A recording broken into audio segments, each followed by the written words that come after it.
Сәлеметсіздер ме, құрметті менің оқырмандарым. Менің арнама тіркеліп, қоңыраушаны басып, лүпіл жіберуді ұмытпаймыз. Бүгін біз 2-ші сынып қазақ тілі, 2-ші бөлім, 71-ші сабақ сөз құрамы, түбір мен қосымша тақырыбында сабағымызды жалғастыратын боламыз. Бүгінгі біздің оқу мақсатымыз түбір мен қосымшаны ажырата аламыз. Тақырып бойынша мәтін мазмұнын болжауды үйренетін боламыз. 27-ші жаттығу. Суреттерге қара. Бірінші суретте палуан, екінші суретте палуандар. Яғни бізге қосымша жалғанып тұр. Сөздің мағынасы өзгерді. Бір адамды палуан дейміз, екі адамды палуандар дейміз. Үшінші суретте шаңғы, төртінші суретте шаңғышы. Яғни қосымша жалғану арқылы сөз мүлдем өзгеріп кетті. Кітабымыздың келесі бетін ашайық. Түбір мен қосымшаның өзгешелігін тауып көр. Түбір сөздердің мағынасы бар ма? Қосымшада ше.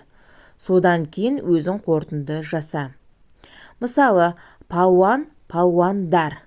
Түбірі палуан, дар қосымша. Дар ешқандай бізге мәнді сөзге жатпайды. Яғни ережеге қарайық. Сөздің одан әрі бөлінбейтін мағыналы бөлігін түбір немесе түбір сөз дейді. Дәптер, жыл, спорт, палуан. Сөздің түбірге жалғанған бөлігін қосымша дейді. Дәптері, жылдар, спортшы, палуандар. Түбірдің белгісі дөңгелек, күйші, күй түбірі ші қосымша. 28-ші жаттығу. Тақырыбы бойынша мәтінде не туралы екенін болжа. Мәтінді тыңда. Шаңғы жарысында. Ерте жарыс болады. Келесі күні жарысқа қатысатындарды сапқа тұрғызған мұғалім, бүгінгі жарыста сендерден жаңа рекорд күтеміз, деді. Жарыс басталды. Тәуке бірден алға түсті. Бірақ орта жолда Ержан Тәукені қуып жетіп қалды. Тәуке де алға ентелеп таяқты ышқына сілтейді. Бірақ Ержан сонда да қалысатын емес. Тәукенің қасынан зу етіп өте шықты. Ол алдағы тау жотасының ортасына беліне жетті. Әрі қарай тырмасынып өрмелей бастады. Бұл кезде Тәуке де тау жотасына іліккен еді. Бірақ өзінің әлсіреп қалғанын енді айқын сезді. Көз алдына рекорд, рекорд деп шулаған балаларды елестейді. Мәтіннің тапсырмалары. Мәтін не туралы айтылған? Мәтінді өзің әрі қарай жалғастыр. Тәукенің бұдан кейінгі әрекеті қандай болады деп ойлайсың? Мәтіндегі қарамен жазылған сөздердің түбірі мен қосымшасын ажырат. Сол сөздерді көшіріп жаз. Намысқа тырысып, бар күшін салып, алға қарай ұмтыла берді. Оған сеніп отырған жанкүйерлері мен мұғалімнің айтқандары есіне түсіп, ерекше рух бергендей болды. Бірде Ержанның қасынан зу етіп шыққанын өзі де байқамай қалды. Мәреге сәл-ақ қалды. Тәуке жігерленіп, таяқтармен барынша серпіп келеді. Мінеки, мәреге де жетті. Жеңіс, рекорд жаңартылды. Тәукенің қуанышында шек жоқ. Жарыс, не? Зат есім. Тәуке, кім? Зат есім. Тәуке, түбір, ні, қосымша. Тәуке, түбір, нің, қосымша. 29-шы жаттығу. Өлеңді жатқа жаз. Зуылдайды зырқырап, маңдайдан тер бұрқырап, шаңғым асар шаршамай, бір қыраттан бір қырат. Өлеңдегі қарамен жазылған сөздердің түбірі мен қосымшасын ажырат. Маңдай түбірі дан қосымша. Шаңғы түбірі м қосымша. Қырат түбірі тан қосымша. 30-шы жаттығу. Тәжірибе жаса. Бұл ауызша жаттығу. Орманшы сөзінің негізгі бөлігін қағазбен жап, яғни түбірі орман. Жабылмай қалған бөлігін оқып көр. Қалай ойлайсың? Бұл бөліктің жеке тұрғандағы мағынасы болады ма?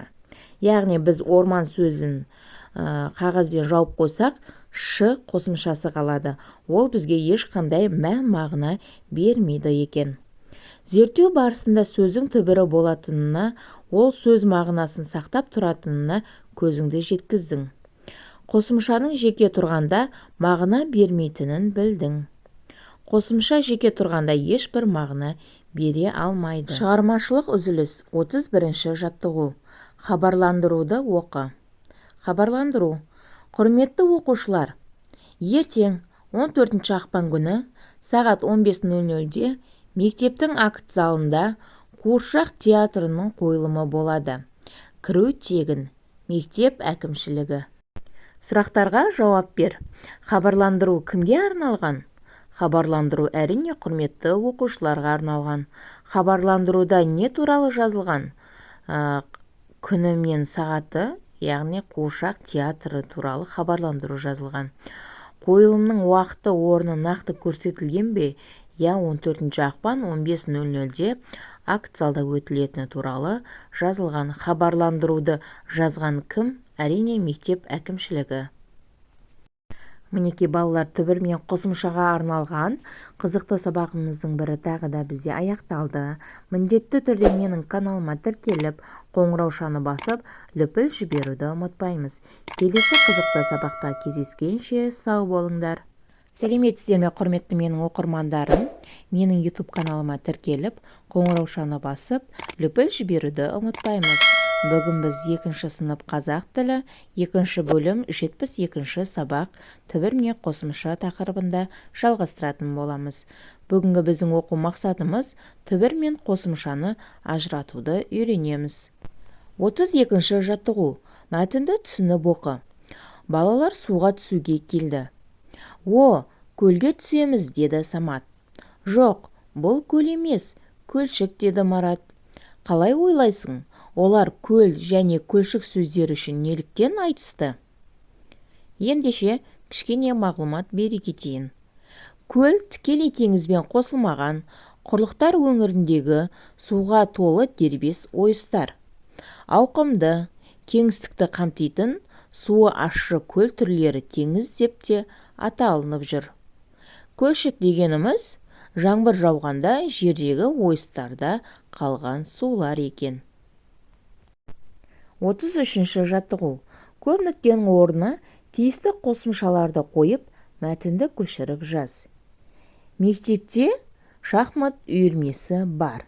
Біз сол үйірмеге қатысамыз. Біз шахматтан болған жарыста 1-ші орын алдық. 34-ші жаттығу. Қайсысы түбір, қайсысы қосымша екенін дәлелде. Тау, теңіз, су, үлкен, жуан. Түбір мағынасы бар сөздер. 2-ші қатарда дық, тік, шы, лар, дер, дай, дей. Қосымша жеке тұрғанда ешқандай мағынасы болмайды. Тек қана сөздермен, яғни түбірмен қосу арқылы бір мағынаны береді. Шығармашылық үзіліс. 35-ші жаттығу. Бұлттардағы буындар мен сөздерден жұмбақ құрастырып жаз. Шешуін тап. Жұмбақ. Допты алып қолға, дәл түсірген торға. Бұл баскетболшы. Мінеке біздегі түбір мен қосымшаға арналған 72-ші сабағымыз аяқталды. Міндетті түрде менің каналыма тіркеліп, қоңыраушаны басуды ұмытпаймыз. Келесі қызықты сабақтарда кездескенше сау болыңыздар. Сәлеметсіздер ме, құрметті менің оқырмандарым? Менің YouTube каналыма тіркеліп, қоңыраушаны басып, лүпіл жіберуді ұмытпаймыз. Бүгін біз 2-ші сынып қазақ тілі, 2-ші бөлім 73-ші сабақ түбір мен қосымша тақырыбында сабағымызды жалғастырамыз. Бүгінгі біздің оқу мақсатымыз түбір мен қосымшаны ажыратуды үйренеміз. Мәтін мазмұны бойынша сұрақтар құрастыруды үйренетін боламыз. 36-шы жаттығу. Мәтінді түсініп оқы. Менің інім компьютерге әуестеніп алды. Достарыммен футбол ойнауды қойды. Мен інім үшін қатты алаңдадым. Өйткені компьютерді үнемі ойнау зиянды. Інімді далада ойнатудың бір амалын таптым. Екеуміз далаға шығып, спортпен айналысамыз. Енді ол компьютерге емес, даладағы ойындарға қызыға бастады. Қазір біз ауылдағы балаларды жинап, футбол командасын құрдық. Інім сол команданың капитаны болып сайланды. Мәтіннің мазмұны бойынша бір-біріне сұрақ қойыңдар. Мәтінге ат қой. Компьютердің пайдасы мен зияны тақырыбында топта талқылауға қатыс дейді. Біз мәтінге ат қоятын болсақ, қамқоршым, қамқоршы әпкесі бар, сол сияқты өздерінде ат қойып үйреніңдер. Ендеше сұрақтарға назар аударайық. Компьютердің інісінің өміріне қалай әсер етті? Мәселені қалай шешті? Оның еңбегі ақталды ма? Компьютерге тәуелділік зиян ба? Футбол командасы не үшін құрды? 37-ші жаттығу. Суреттегілерге қосымша жалғап, екінші бағандағы сөздермен байланыстырып жаз. Шанамен сырғана, суға шомыл, парашютпен секір, волейбол ойна. 38-ші жаттығу. Дойбышыны дойбышы ұтты. Ұтқан ұтып, ұтылған ұтылып, ойын бітті. Қарамен жазылған сөздердің түбірі мен қосымшасын ажырат. Дойбышыны дойбышы, дойбы түбірі, шы-ны қосымша. Шығармашылық үзіліс. 39-ші жаттығу. Ойлан тап. Жүгіру жарысынан Әнуар, Мағжан, Талғат 3 орынды алды. Мағжан 2-ші орын алмаса, Әнуар 1-ші орын алмаса, ал Талғат 3-ші орын алмаса, кім қандай орын алды? Бұл жерде бізге берілген логикалық тапсырма. Ойланамыз, толғанамыз, қасымыздағы отырген балалармен, қыздармен ақылдасамыз. Әнуар 2-ші орын алды, Мағжан 3-ші орын алды, Талғат 1-ші орын алды.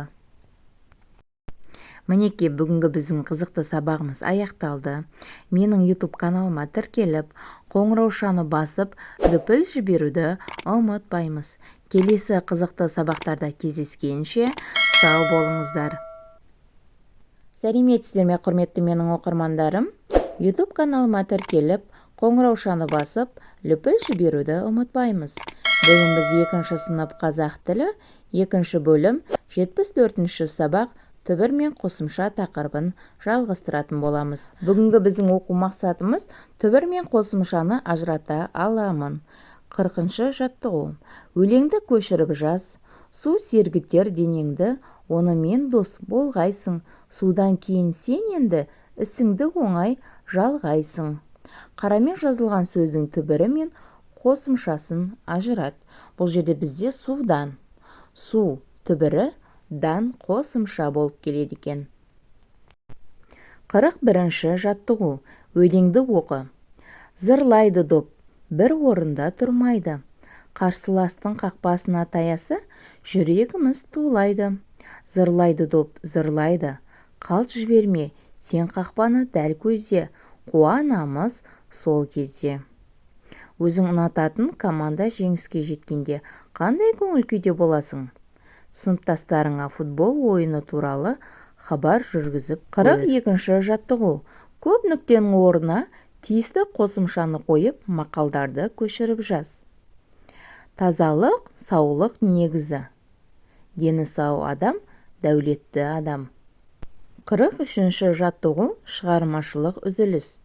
Ұйқасын тап. Атпен шап. Сумен бетіңді жу. Допты соқ. Болсын денің сау. Мінеке, біздің бүгінгі сабағымыз аяқталды. Менің YouTube арнама тіркеліп, қоңыраушаны басып, лүпіл жіберуді ұмытпаймыз. Келесі қызықты сабақтарда кездескенше сау болыңыздар. Сәлеметсіздер ме, құрметті менің оқырмандарым? Менің YouTube каналыма тіркеліп, қоңыраушаны басып қоюды ұмытпаймыз. Бүгін біз 2-ші сынып қазақ тілі, 2-ші бөлім, 75-ші сабақ түбір мен қосымшаны жалғастыратын боламыз. Бүгінгі біздің оқу мақсатымыз түбір мен қосымшаны ажыратамыз, тақырыбы бойынша өлең мазмұнын болжай аламыз. 44-ші жаттығу. Суреттер бойынша әңгіме құрастыр. Қандай қысқы ойын түрлерін білесің? Саған қайсысы ұнайды? Мен қысқы серуендеп ат қойып мәтін құрастырдым. Сабақтан кейін Әсел, Ануар және Мағжан үшеуі қысқы серуенге шықты. Әсел конькиін алып алды. Мағжан шаңғысын, ал Ануар болса шанасын алып шықты. Үйіліп қалған қардан сырғанақ теуіп ойнап жүрген балалар көп екен. Араларына бұлар да қосылды. Барлығы жақсы көңіл күймен үйлеріне қайтты. 45-ші жаттығу. Тақырыбына қарап өлең мазмұнын болжап айт. Шынығу. Кереметін көркемде, таңғаламын төленге, аязда да бұлағам шомылады өзенге. Көтерісіп керегін, кейде менде еремін, әппақ қармен арасын ысып беремін. Талай жаурап тондық ақ, күлім дейді ол бірақ, шынық дейді балақай, болмас үшін бол бірақ. Жазда менде шынықтым, ағадан көп сыр ұқтым. Қарамен жазылған сөздердің түбірі мен қосымшасын ажырат.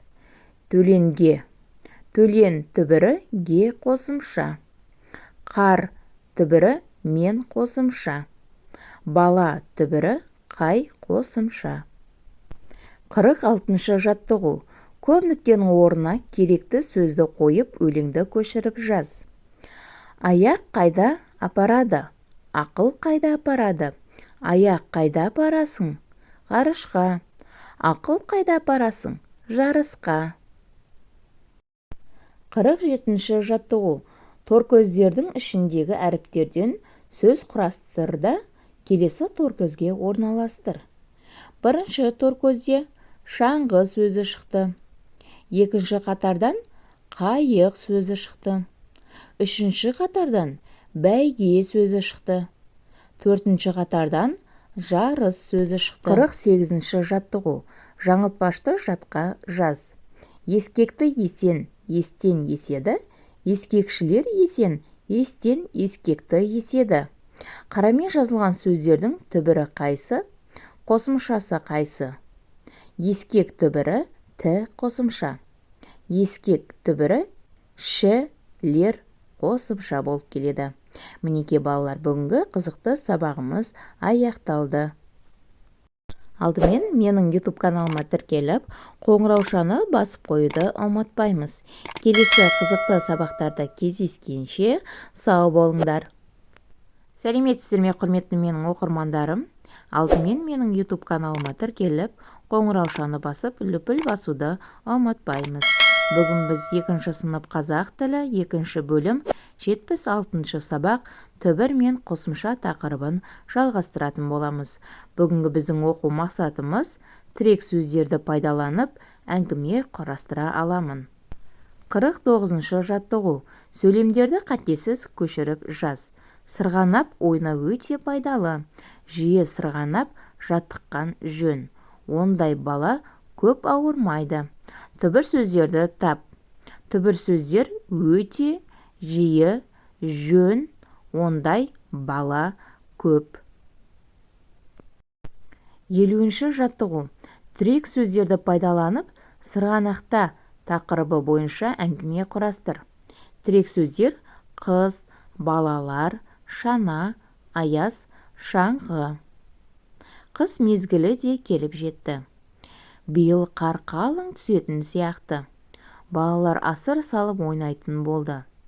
Демалыс күндері күннің аяз екеніне қарамастан шаналары мен шаңғыларын алып қырға ойнауға кетеді. Балалар үшін қыс мезгілі осымен қызықты. Мінеке балалар, мен өз ойымды жаздым. Сендер де өз нұсқаларыңды жазып, өздерің достарымен, мұғаліммен бөліссеңдер болады. 51-ші жаттығу. Өлеңнің қатесін тауып, көшіріп жаз.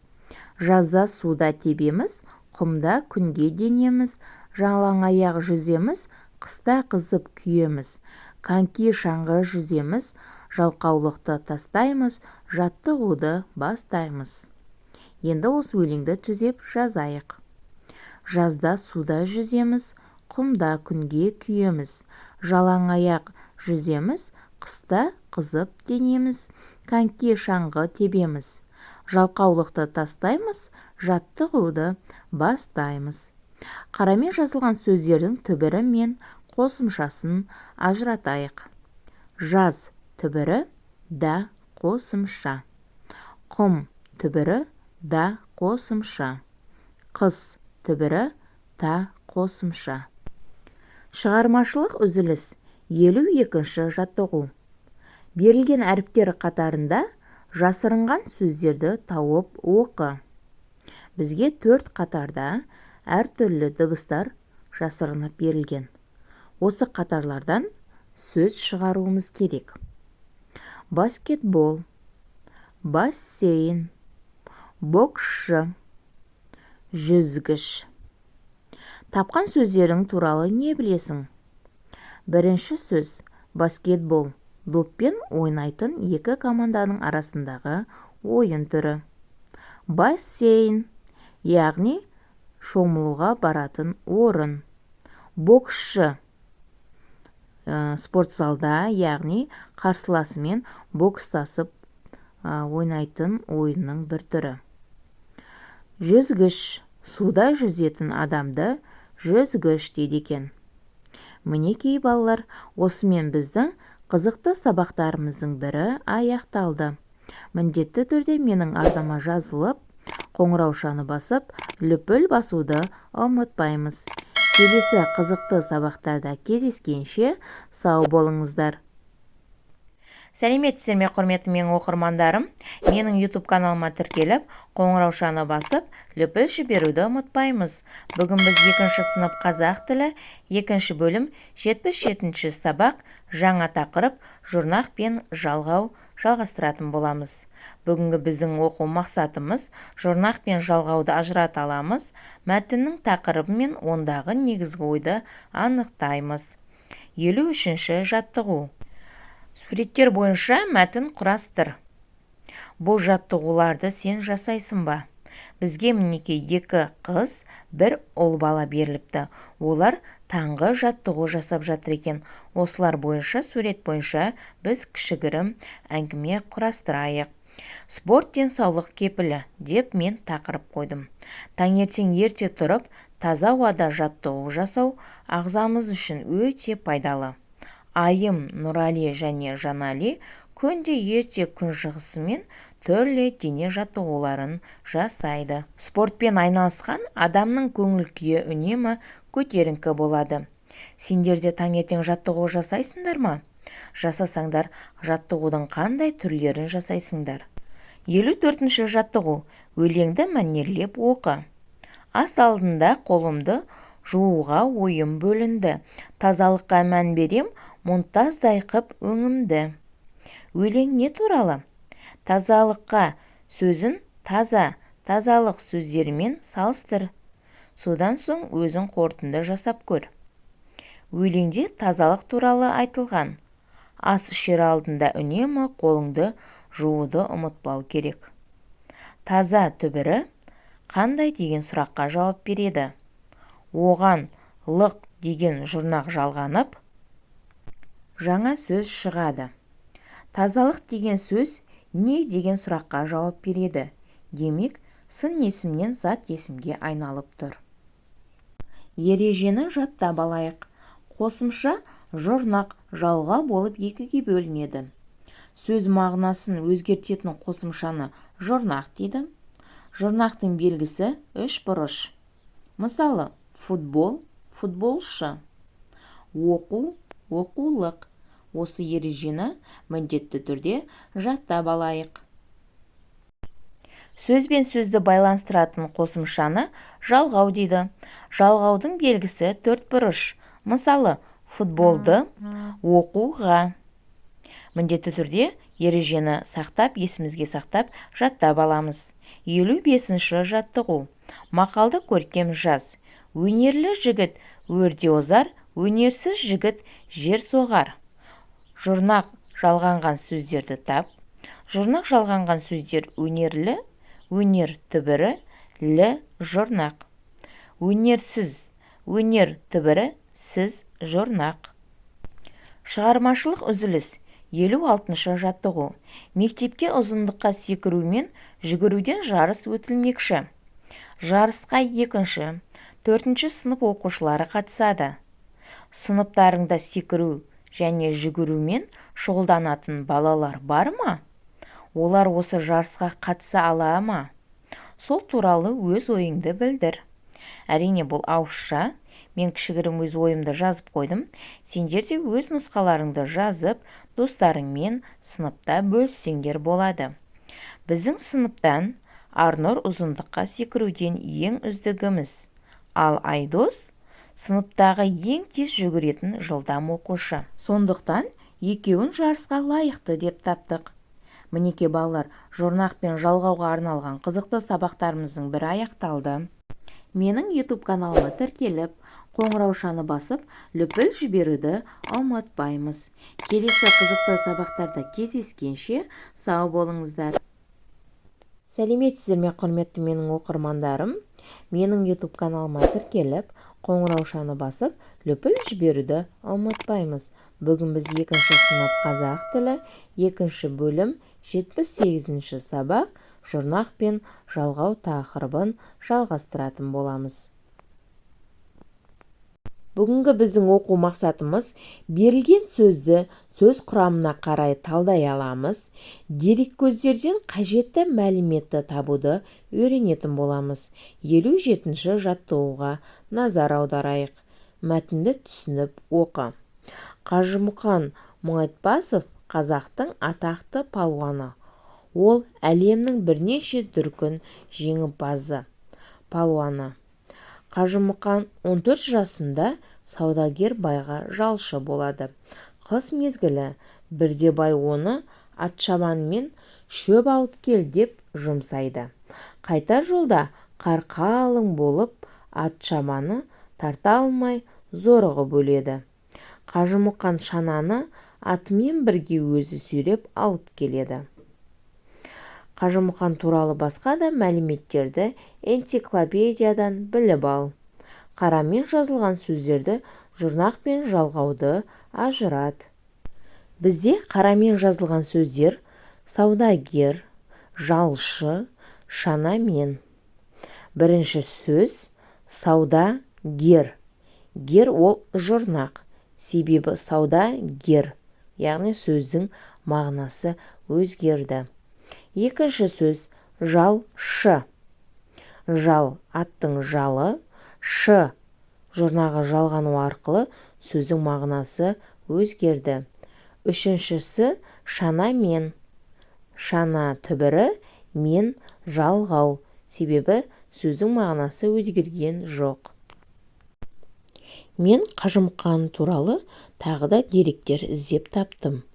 Қазақ елінің мақтанышы, алып күш иесі, теңдесі жоқ кәсіпқой палуан Қажымұқан Мұңайтпасұлы күрес өнерінің бірнеше түрін жетік меңгеріп, әлем чемпионы атағына қол жеткізген тұңғыш қазақ. Дүние жүзінің 30-ға жуық мемлекетін аралап, 50-ден астам медаль жеңіп алған палуан. 58-ші жаттығу. Сөйлемдерді көшіріп жаз. Қажымұқан қазақтың атақты палуаны. Ол әлемнің бірнеше дүркін жеңімпазы. Әр сөйлемдегі қарамен жазылған сөздерді сөз құрамына қарай талда. Бізде берілген палуаны, жеңімпазы. Бұл жерде бірінші сөзде палуан түбірі бізде жұрнақ болып келеді. Екінші сөзде жеңімпазы түбірі жеңімпаз, жұрнақ болып келеді. 59-шы жаттығу. Өлеңді жатқа жаз. Палуан-ау, палуан, әдіскерсің, алуан. Жекпе-жекке шығасың, қайсың бұрын жығасың. Қарамен жазылған сөзді сөз құрамына қарай талда. Бізде қарамен берілген әдіскерсің. Түбірі әдіс, кер, жұрнақ, сың, жалғау. Палуан сөзіне бірнеше жалғау жалғап айт. Үлгі. палуандар, палуанның, палуанмын, палуаным. Келесі 60-шы жаттығуға назар аударайық. Жұмбақты оқып, шешуін тап. Ойынды бұзсаң күш қылып, тоқтатады ысқырып. Шешуіндегі сөздің қосымшасы жұрнақ па әлде жалғау ма? Бұл жерде біздің жұмбақтың жауабы төреші, төре түбірі, ші жұрнақ болып келеді. Шығармашылық үзіліс 61-ші жаттығу. Тәжірибе жаса. Кітап сөзіне пен, хана қосымшаларын жалғап көр. Қай сөздің мағынасы өзгерді? Неліктен деп ойлайсың? Бірінші, кітаппен, немен деген сұрақ қоямыз. Сөздің мағынасы өзгерген жоқ. Екінші, кітапхана, не? Кітапхана деген сұрақ жауап береді. Сөздің мағынасы өзгерді. Себебі хана деген жұрнақ жалғанды. Зерттеу барысында түбір сөзге жұрнақ жалғанса, сөз мағынасы өзгеретініне көзің жетті. Түбір сөзге жалғанған жалғау сөз бен сөзді байланыстыратынын тәжірибе арқылы байқадың. Мінекей біздің қызықты сабақтарымыздың бірі аяқталды. Жұрнақ пен жалғауды қай уақытта жалғау керек екен және де сөздің мағынасы қалай өзгеру керек екен барлығын біз осы сабақтарда үйрендік деп ойлаймын. Менің арнама тіркеліп, қоңыраушаны басып қойды ұмытпаймыз. Келесі қызықты сабақтарда кездескенше сау болыңдар. Сәлеметсіздер ме, құрметті менің оқырмандарым. Менің YouTube каналыма тіркеліп, қоңыраушаны басып қойды ұмытпаймыз. Бүгін біз 2-ші сынып қазақ тілі, 2-ші бөлім, 75-ші сабақ түбір мен қосымшаны жалғастыратын боламыз. Бүгінгі біздің оқу мақсатымыз түбір мен қосымшаны ажыратамыз, тақырыбы бойынша өлең мазмұнын болжай аламыз. 44-ші жаттығу. Суреттер бойынша әңгіме құрастыр. Қандай қысқы ойын түрлерін білесің? Саған қайсысы ұнайды? Мен қысқы серуендеп ат қойып мәтін құрастырдым. Сабақтан кейін Әсел, Ануар және Мағжан үшеуі қысқы серуенге шықты. Әселкан кейін алып алды. Мағжан шаңғысын, ал Ануар болса шанасын алып шықты. Үйіліп қалған қардан сырғанақ теуіп ойнап жүрген балалар көп екен. Араларына бұлар да қосылды. Барлығы жақсы көңіл күймен үйлеріне қайтты. 45-ші жаттығу. Тақырыбына қарап өлең мазмұнын болжап айт. Шынығу. Кереметін көркемде, таңғаламын төленге, аязда да бұлағам шомылады өзенге.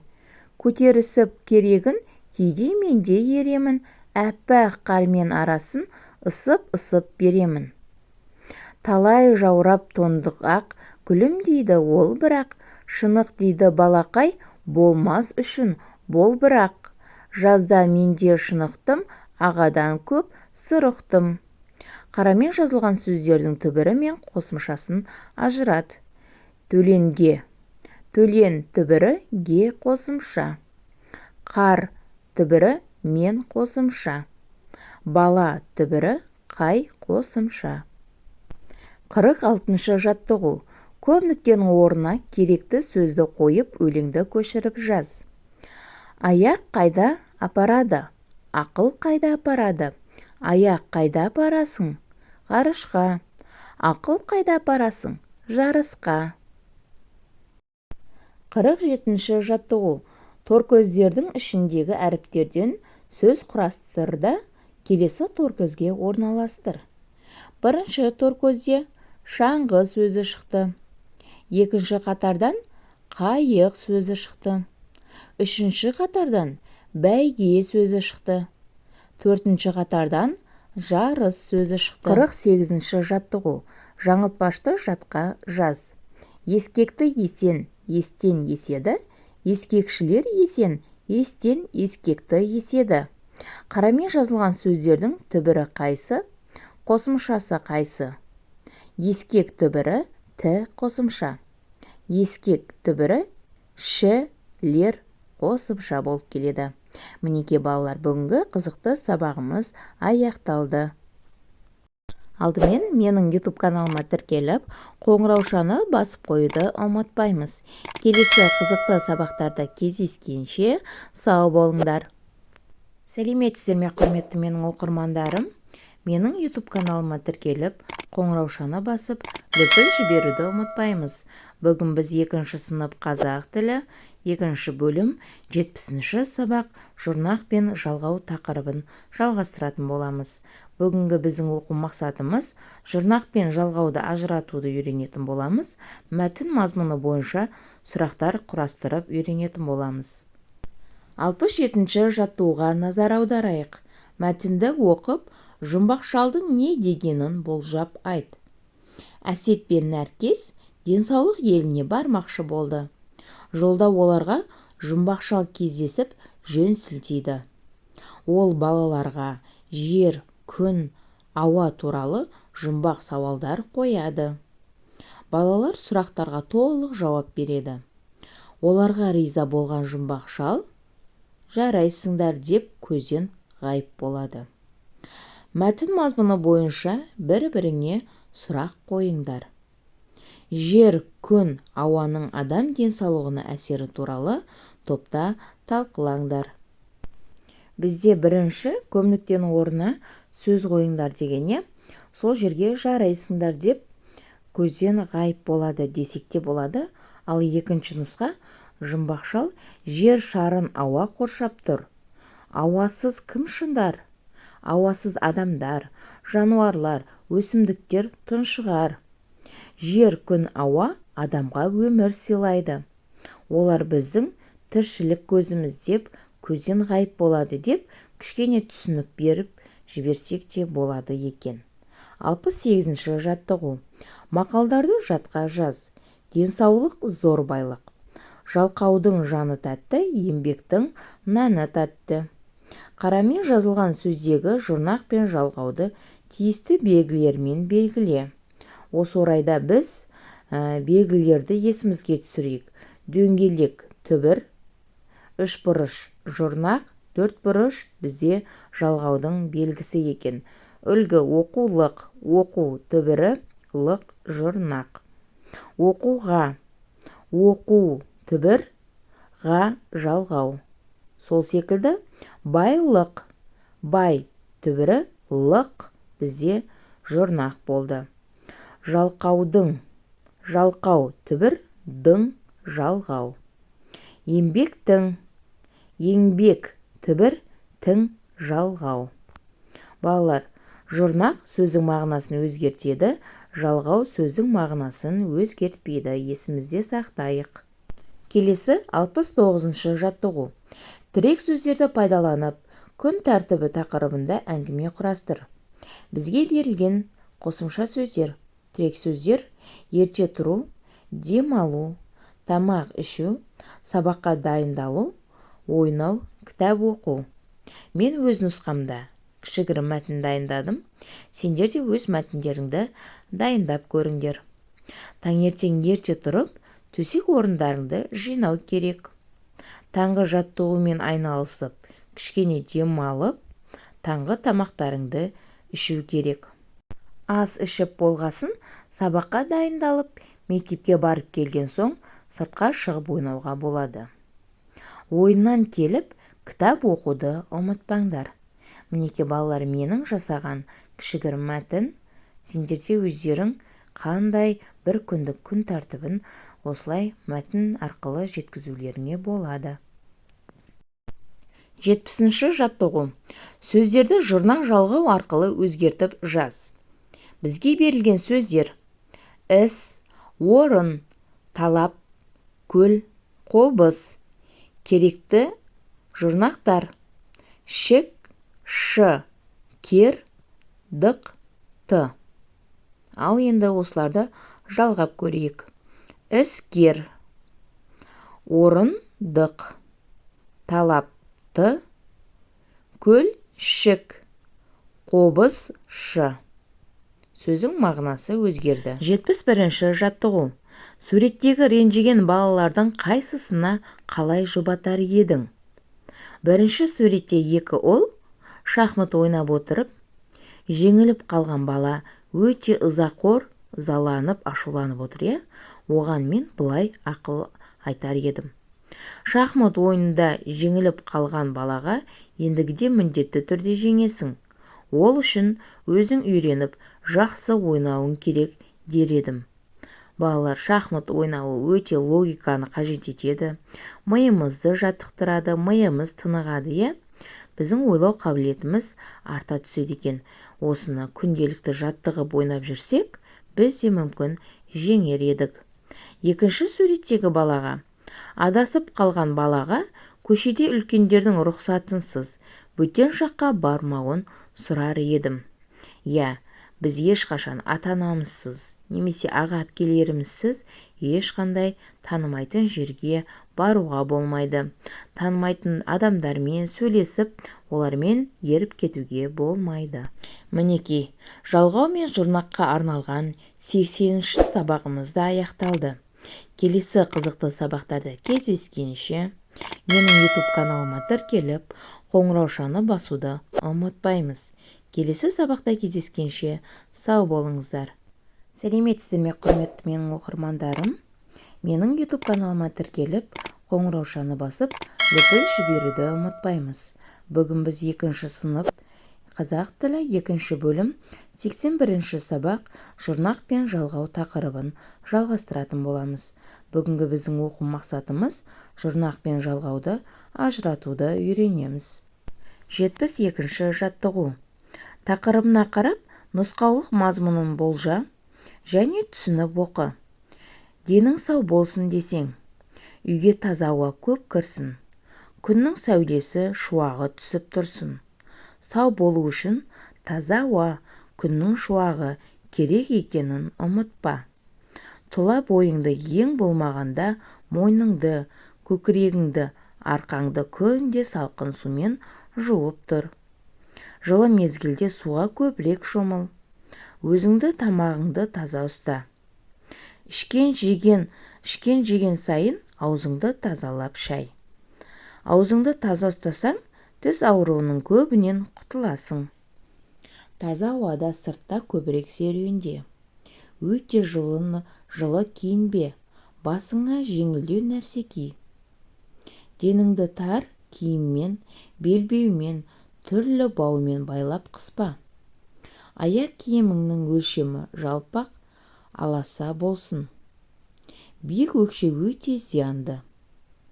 Киіміңнің әсіресе шұлығыңның суланса, тез арада шешіп тастап, құрғақ киім ки. Мәтінде берілген тапсырмалар. Автордың айтқысы келген негізгі ойын тап. Өзің осы айтылғандарды орындап жүрсің бе? Нұсқаулықтың бірінші бөлігін көшіріп жазып, заттың атын білдіретін сөздерді сөз құрамына қарай талда. Бізге берілген үйге, ауа, күннің сәулесі, шуағы. Мұнда үйге, үй түбірі, ге жалғау. Ауа түбірі, да жалғау. Күннің, күн түбірі, нің жалғау. Сәулесі, сәуле түбірі, сі жалғау. Шуағы сөзінің шуақ түбірі, бізде жалғау болып келеді екен. 4-ші бөлікті басшылыққа алып, тазалықты сақта тақырыбында нұсқаулық құрастырып көр. Мен өзіме құрастырған нұсқаулықтар, сендер де өз нұсқаулықтарыңды құрастырып көрсеңдер болады. Бірінші, жеке бас гигиенасын сақтау. Екінші, сабақтан келгенде немесе сырттан ойнап келгенде қолды тазалап жуу. Үшінші, таңертең және жатар уақытта тіс тазалау. Төртінші, тіс щеткаңды уақытылы тазалап, ауыстырып тұру. Бесінші, қолыңның және аяғыңның тырнақтарын өз уақытында қадағалап, тазартып алып тұру керек. Алтыншы, жеке заттарыңды мұқият қарау, жеке орамал, тарақ секілді. Мінекей менің нұсқам. Сендерде күнделікті өздерің сақтап жүрген жеке гигиеналық тазалықтарыңды осылай жазып көріңдер. 73-ші жаттығу. Өлеңді көшіріп жаз. Жан дүнием ізгіліктен жаралған, жүрегімнен күн шуағы таралған, адамдарды ардақ тұтып аялап, тек жақсылық жасай беру бар арман. Қарамен жазылған сөздерді сөз құрамына қарай талда.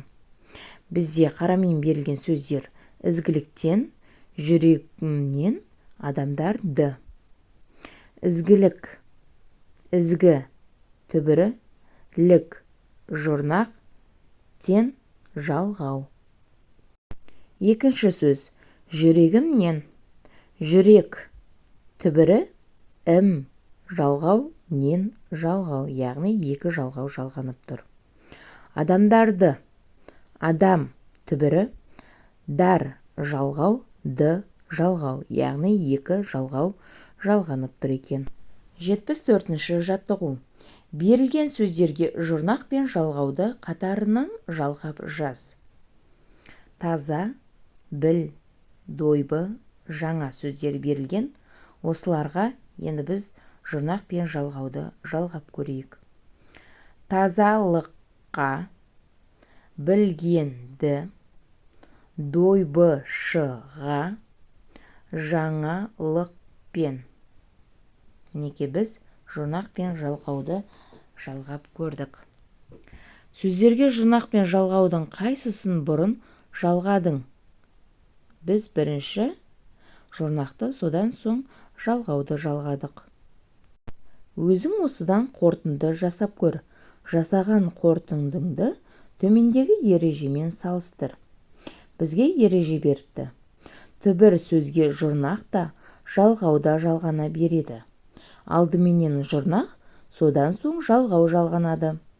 Хоккейшіге, хоккейшінің, хоккейшімен, жүзгіштер, оқулықта, ұшқышпен. Шығармашылық үзіліс. 75-ші жаттығу. Деніңнің сау болуы өзіңе байланысты тақырыбындағы пікірталасқа қатыс. Ол үшін төмендегі талаптарды басшылыққа ал. Бірінші, өз пікіріңе нақты дәлел келтір. Екінші, пікіріңнің дұрыстығына басқаларды сендіре біл. Біз сыныпта пікірталас ұйымдастырайық осы тақырып бойынша. Денсаулығыңның сау болуы өз қолыңда. Күнделікті дұрыс тамақтану барысы, дене жаттығуларын жасау сияқты. Тазалықты да ұмытпау керек. Қолыңды, тісіңді үнемі таза ұстау керек. Мінекей менің өзімнің нұсқам. Сендер де өз нұсқаларыңды қарастырып, денсаулықты күту жайында өз пікірлеріңді қалдырсаңдар болады. Осымен біздің 81-ші сабағымыз аяқталды. Менің YouTube каналыма тіркеліп, қоңыраушаны басып қойды ұмытпаймыз. Келесі қызықты сабақтарда кездескенше сау болыңыздар. Сәлеметсіздер ме, құрметті менің оқырмандарым? Менің YouTube каналыма тіркеліп, қоңыраушаны басып, лүпіл жіберуді ұмытпаймыз. Бүгін біз 2-ші сынып қазақ тілі, 2-ші бөлім, 82-ші сабақ сөз құрамы туралы не білдім тақырыбында сабағымызды жалғастыратын боламыз. Бүгінгі біздің оқу мақсатымыз сөздерді сөз құрамына қарай талдай аламыз. Тақырыбына қарай мәтін мазмұнын болжаймыз. 76-ші жаттығу. Тақырыбы бойынша мәтін мазмұнын болжа. Мәтінді тыңда. Ең қымбат байлық. Ертеде бір жалқау, о жаратқан ием-ай, жарық дүниеге әкелген соң, дәулетті шалқыған бай етіп жаратсаң етті. Ішсем тамаққа, кисем киімге жарамай жүрген түрім мынау, деп уайымдапты. Оның мұңын естіп қалған бір ақсақал: шырағым, сен андағы 2 көзіңді маған сатшы. Мен саған қалағаныңша алтын, күміс берейін, дейді. Жігіт ашуланып: 2 көзден айырылғаннан кейін сіздің алтын күмісіңіздің не керегі бар, дейді. Сонда ақсақал: Ендеше адамның ең қымбат байлығы деніңнің саулығы. Сен сияқты 12 мүшесі түгел адам бай адам. Оны ешқандай алтынға айырбастай ала алмайсың, деген екен. Қарамен жазылған сөздері бар сөйлемді көшіріп жаз. Сөздерді сөз құрамына қарай талдап, белгілерін сызып көрсет. 77-ші жаттығу. Ойлан, тап. Жібектің інісі суық тиіп ауырып қалды. Қанша дәрі ішсе де ем болмады. Жібек інісіне қатты жаны ашыды. Сиқырлы дәрі тапсам ғой деп армандады. Дереккөздерден ақпараттар ізде. Сөйтіп інісіне шипа болатын емді тапты. Ол қандай ем деп ойлайсың? Дәріден басқа тағы қандай ем қолдануға болатынын дереккөздерден ізде. Суық тиюді дәрілерсіз-ақ емдеуге болатындықтан, баланы аурудан емдеу екі негізгі мақсатын көздейді. Баланың хал-жағдайын жақсарту және ағзадан вирустың тездетіп шығуына ем жасау. Ол үшін баланы барынша демалдыруға тырысыңыз. Оны бақшаға немесе мектепке апармаңыз. Төсекте демалсын және ұзақ ұйқыны қамтамасыз етуге тырысыңыз. Балаға сұйықтықты көп беруге тырысыңыз, себебі мол жылы сусын вирусты ағзадан шығаруға, тамақты қатты ауырсынуын жеңілдетуге көмектеседі. Тамақты тұзды сумен шайыңыз немесе мұрынды шайыңыз. Терезені ашып, бөлменің ауасын тазартып отырыңыз. Ауаны ылғалдандырып отырыңыз. Құрғақ ауада вирустар көбейеді. Сол себепті ылғалдандырғыштарды қолдануыңыз керек. Бөлмедегі температураны тым қатты ыстық болмауы керек. Балаға майлы, тұзды тамақ бермеңіз. Оны керісінше жеңіл сұйық тамақпен тамақтандырыңыз. Балаға сорпа, көкөністер мен жемістер, сүт өнімдерін беріңіз. 78-ші жаттығу. Жұмбақты оқып шешуін тап. 32 мықты қаз қатар болып шықты. 16-сы асты, 16-сы үсті. Шешуіндегі сөзге қосымшаның бірін жалғап жаз. Дәлелде. Бұл әрине адамның тісі. Тістер, тісті, тісім, тіске. Шығармашылық үзіліс. 79-шы жаттығу. Коньки теуіп жүріп, балақай бір қызды қағып кеттің. Ол құлап қалды. Осындай жағдайда сен не істер едің? Бірінші нұсқа. Кешір дейсің де кете бересің. Екінші нұсқа. Қыздың тұруына көмектесіп, оның өзін қалай сезінетінін сұрайсың және кешірім өтінесің. Үшінші нұсқа. Мен әдейі істеген жоқпын деп әрі қарай кете бересің. Мен екінші нұсқаны таңдадым. Ал сен ше, қай нұсқаны таңдадың? Мінекей, осымен біздің 82-ші сабағымыз аяқталды. Менің YouTube арнама тіркеліп, қоңыраушаны басып қойды ұмытпаймыз. Сау болыңыздар. Сәлеметсіздер ме, құрметті менің оқырмандарым? Менің YouTube арнама тіркеліп, қоңыраушаны басып, лүпіл жіберуді ұмытпаймыз. Бүгін біз 2-ші сынып қазақ тілі, 2-ші бөлім, 83-ші сабақ өзіңді тексер сабағын жалғастыратын боламыз. 1-ші жаттығу. Жаңылтпашты оқып, жатқа жаз. Алма бар. Алма барда алмұрт алар ма? Алмұрт алма, алма ал. Қарамен жазылған сөздердің мағынасын түсіндір.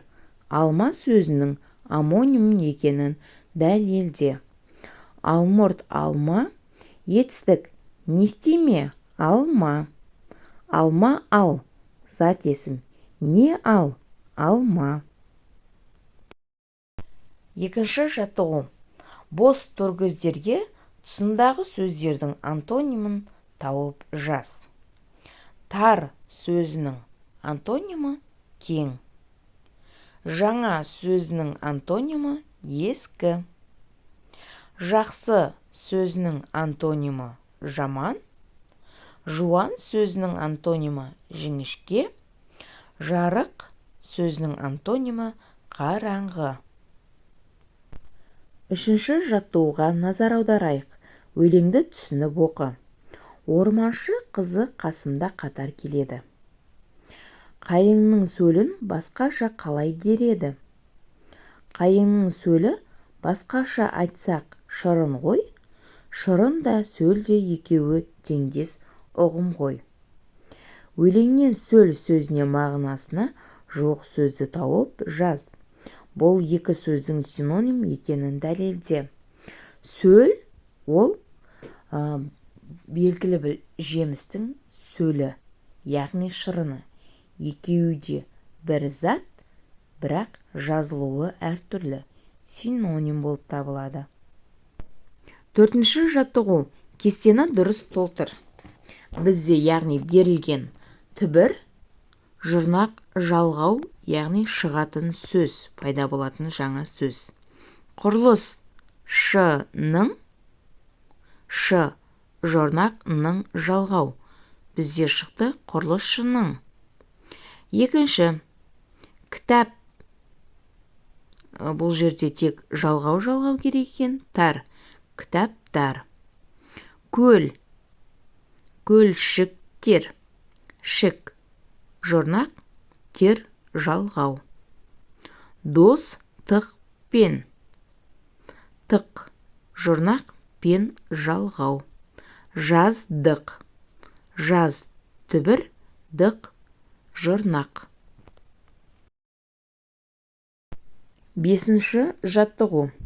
Суреттер мен тірек сөздерді қолданып, денім сау болсын десең тақырыбына әңгіме құрастырып айт. Бұл жерде бізге берілген спорт, таза ауа, дәрумендер, күн тәртібі, ұялы телефон, көп пайдалануға болмайды, қызылмен белгілеп қойыпты. Жақсы көңіл күй. Енді осы сөздерді қатыстыра отыра, кішігірім мәтін құрастырайық. Денің сау болсын десең тақырыбы. Денім сау болсын десең, дұрыс күн тәртібін сақтау керек. Күнделікті дәрумендерге бай тағамдарды тұтыну аздық етеді. Сонымен қатар спортпен шұғылдану, таза ауада серуендеу керек. Ол жақсы көңіл күй сыйлайды. Гаджеттер мен ұялы телефондарды бір уақытта ғана пайдаланған жөн екен. Мінеке балалар, мен өз нұсқамды жаздым. Сендер де осы секілді пайдалы сөздерді, мұнда берілген тірек сөздерді пайдалана отыра, осылай мәтін құрастырсаңдар болады. Осымен біздің 83-ші сабағымыз аяқталды. Менің YouTube каналыма тіркеліп, қоңыраушаны басып қоюды ұмытпаймыз. Келесі қызықты сабақтарда кездескенше сау болыңдар. Сәлеметсіздер ме, құрметті менің оқырмандарым. Менің YouTube каналыма тіркеліп, қоңыраушаны басып, лүпіл жіберуді ұмытпаймыз. Бүгін біз 2-ші сынып қазақ тілі, 2-ші бөлім, 84-ші сабақ біздің жобамыз тақырыбында сабағымызды жалғастыратын боламыз. Денсаулық зор байлық. Бірінші тапсырма. Суреттердің көмегімен сөз жұмбақты шеш. Бірінші доп, екінші терезе, үшінші күн, төртінші сабын, бесінші тарақ, алтыншы су, жетінші ілгіш, сегізінші асық, тоғызыншы қайық. Бізде шықты, шешуіндегі сөз туралы білетініңді айт. Бізде денсаулық сөзі шықты. Бізде яғни тақырыбымыз айтып тұрғандай, денсаулық зор байлық. Ешқандай алтын, күміс, ешқандай байлық денсаулықпен салыстыруға келмейді екен. Екінші тапсырма. Денсаулық туралы мақал мәтелмен өлең шумақтарын тауып жаз. Яғни мен бұл жерде 5 мақал, 2 өлең таптым. Денсаулық туралы мақал мәтелдер. Шынықсаң шымыр боларсың. Екінші, адамның басты байлығы денсаулық. Үшінші, дана көптен шығады, дәрі шөптен шығады. Төртінші, бірінші байлық денсаулық. Бесінші, ауырып ем іздегенше ауырмайтын жол ізде.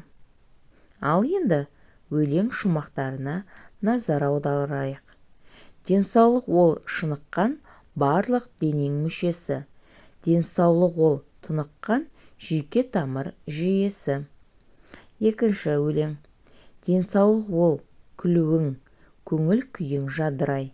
Денсаулық ол жүруің, ешбір жерің ауырмай.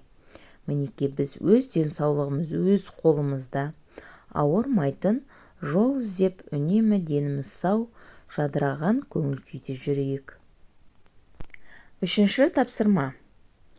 Осы тақырыптың мазмұнын ашатын шағын мәтін жаз. Мәтіндегі сөздердің түбірі мен қосымшасын ажырат.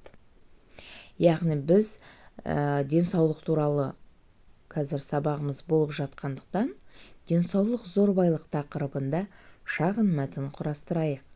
Адамның денсаулығы қоғам байлығы. Әрбір адам өз денсаулығының мықты болуын жолдарын қарастыру керек. Дені сау адамның көңіл күйі көтеріңкі болып, еңбекке әрқашан құлшына кіріседі. Халқымыз дені саудың жаны сау деп орында айтқан. Сендер де өз нұсқаларыңды қарастырып, осы тақырыпта кішігірім мәтін құрастырып үйреніңдер. Мәтіндегі сөздердің түбірі мен қосымшасын ажырат дегенге мінеки мен жазып, қайсысы түбір, қайсысы жұрнақ, қайсысы жалғау екенін ажыратып, сызбасымен бірге сызып қойдым. Төртінші тапсырма. Өзіңе ұнайтын спорт түрлерінің тізімін жаса. Оны сыныптастарыңа көрсетіп бағала. Маған доппен ойнайтын спорт түрлері ұнайды. Мысалы, футбол, волейбол, баскетбол ойындары. Бұл ойындар адамды ширақ белсенді қимылдауға үйретеді. Бұл ойындарды ойнау барысында адам командамен жұмыс жасайды. Бұл бірлікке тәрбиелейді. Маған доппен ойнайтын ойындар ұнайды, ал саған ше? Қандай ойындар ұнайды? Мінеки, біздің жобамыз деген тақырыптағы 84-ші сабақта аяқталды. Менің YouTube каналыма тіркеліп, қоңыраушаны басып, лүпіл жіберуді ұмытпаймыз. Келесі қызықты сабақта кездескенше сау болыңыздар.